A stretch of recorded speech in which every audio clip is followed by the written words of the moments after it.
మనిషిలో మానవత్వంతో పాటుగా దైవీ గుణాలు కూడా ఉంటాయంటారు కదా, ఏమిటా దైవీ గుణాలు?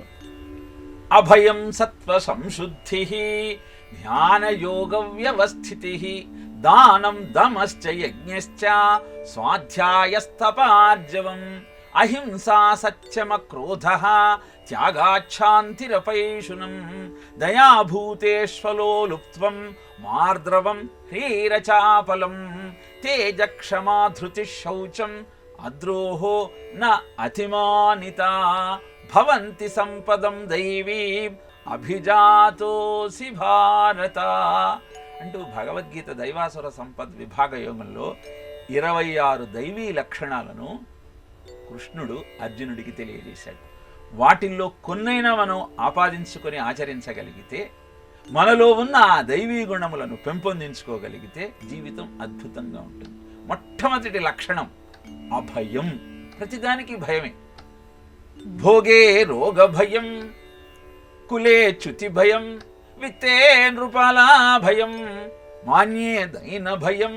ఇలా బాగా భోగంలో ఉన్నవాడికి ఏం రోగం వస్తుందని భయం, డబ్బు బాగా ఉన్నవాడికి ఏ ట్యాక్స్ కట్టాల్సి వస్తుందని భయం, ఉన్నతమైన స్థానంలో ఉన్నవాడికి అక్కడి నుంచి ఎప్పుడు చ్యుతి దొరుకుతుందో అని భయం, అందంగా ఉన్నవాడికి ఈ యవనం ఎప్పుడు పోతుందో అని భయం. ఇలా ప్రతి నిమిషము భయపడుతూ మనం బ్రతుకుతున్నాం. దీని నుంచి బయటపడటం మొట్టమొదటి దైవీ లక్షణం. అందుకే బీ ఫియర్లెస్ అంటారు వివేకానంద.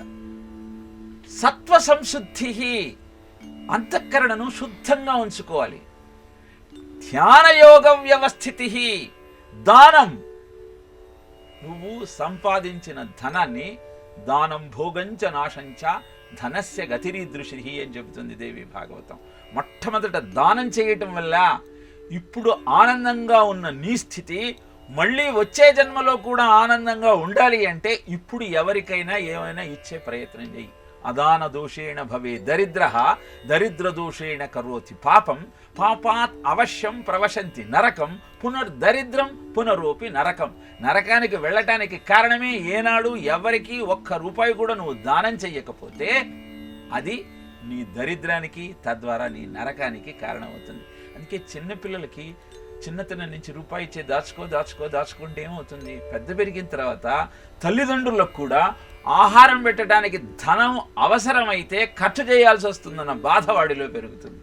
అలా కాకుండా ధనం అంటే ధన్యతనిచ్చేది అన్న విషయాన్ని మనం చెప్పగలిగితే వాళ్ళకి ధనం పట్ల ఆసక్తి ఉన్నా అది అత్యాశగా మారదు. దమశ్చ, ఇంద్రియాన్ని నిగ్రహించుకోవాలి.